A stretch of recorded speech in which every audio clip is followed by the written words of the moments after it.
Salut, c'est Gloria Joko et vous me suivez sur People du Blade. Je m'appelle Gloria Joko, je suis une jeune dame, entrepreneur, employée également, mère de famille et épouse. Je suis aussi une blogueuse, je tiens mon blog Jiedim Piana sur Facebook, Instagram, ma chaîne YouTube également et mon site web. C'est depuis 2015.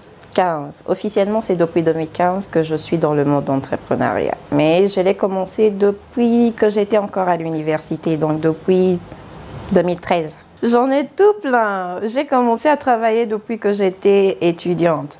J'étudiais en Chine, alors j'avais commencé par être mannequin. Je faisais des défilés de mode quand on avait besoin des mannequins noirs, en fait. On nous appelait des mannequins noirs en Chine. Alors, je posais pour des défilés de mode. Ensuite, j'ai commencé à vendre des petits trucs de gauche à droite, des vêtements. Et à chaque fois que je rentrais à Kinshasa, je ramenais toujours des vêtements, des accessoires à vendre. Puis, c'est en 2015 que je m'étais décidée de me lancer. Ou un an plus tard, en 2016, que j'avais eu à ouvrir mon restaurant qui est en ville, le Hot and Cold. Voilà. En fait, le phénomène Ujana, en fait, beaucoup de gens pensent que c'est juste, ça concerne juste l'accoutrement de la jeune femme.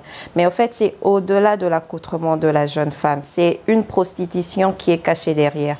Et quand on parle de la prostitution, on voit la prostitution juvénile, mais on voit aussi toutes sortes de prostitution. On ne voit pas que la basse classe qui est dedans, mais il y a aussi, en fait, c'est tout le monde qui est en train de profiter de ce phénomène, ce fléau. Mais c'est aussi quelque chose qui ne date pas d'aujourd'hui, ça date d'il y a longtemps, mais qui ne fait que revenir et changer et prendre plus d'ampleur. À l'époque, il y avait les molassos, il y avait les, comment on dit, fioti-fioti, il y avait les pantalons sans calbar, il y avait plusieurs types de noms. Mais aujourd'hui, ce phénomène ne cesse de prendre de l'ampleur. On peut attendre, comme hier, c'était Bebe. Après 2 mois, ça s'est éteint et voilà que nous sommes de nouveau avec Ujana. On va rester à observer, comprendre, ok, attendre que ça passe, mais dans 2 mois, 3 mois, ça va passer et ça reviendra avec plus d'ampleur. Et pendant ce temps, il y a des victimes. Il y a la jeune femme qui est victime aussi, mais il y a aussi les jeunes hommes, les hommes qui sont plus victimes de ce phénomène.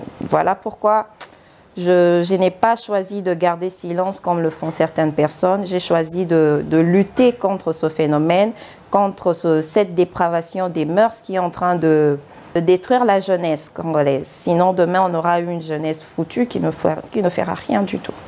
La première difficulté, c'est d'abord, on n'est pas soutenu par l'État. Il y a les agents de l'État qui passent à tout moment pour vous agacer, pour vous demander tout le temps de l'argent. Il y a tout le temps des taxes à payer qu'on ne comprend même pas. La deuxième difficulté, c'est par rapport à la situation économique du pays. Avec tout ce qui se passe actuellement, tu peux bien faire quelque chose de bien, de bon, mais avec la situation économique, l'argent ne circule pas et du coup les gens ont la difficulté de venir, soit on va réclamer le prix, mais avec tout ce qui se passe, les investisseurs qui ont acheté gauche à droite, les étrangers, qui mettent déjà le loyer trop cher et lorsque tu loues en plein ville, tu es obligé de mettre aussi les prix un peu hauts pour te retrouver, mais avec la situation économique, ça bloque. C'est en 2 mots, c'est un peu ça. En fait, la première personne qui m'inspire, c'est ma mère. Ouais. C'est une femme battante et si aujourd'hui je suis celle que je suis, c'est grâce à l'éducation qu'elle a eu à me donner. Et si on peut parler du monde, il y a Jean Goubal qui fait de la bonne musique, instruite. On peut dire. Donc voilà un peu, c'est quelqu'un de noble.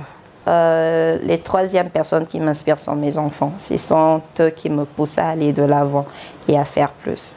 Pas grand-chose. J'aimerais juste plus m'adresser aux femmes, aux filles. Rien n'est facile. Ça ne sert à rien de courir, ça ne sert à rien de chercher à gagner la vie aussi facilement. Parce que les personnes qui ont gagné leur vie aujourd'hui n'ont pas commencé d'un coup à se retrouver où ils sont aujourd'hui. On commence toujours quelque part. Et pour atteindre un certain niveau, il faut se battre. Il ne faut pas chercher à vouloir gagner de la vie facilement. Parce que la vie, de l'argent qu'on gagne facilement, la vie qu'on gagne facilement, elle se termine aussi n'importe comment. Alors cherchez à gagner loyalement votre vie et à être patient, surtout ça. La patience et la longueur du temps, c'est pas pour rien qu'on le dit plus souvent.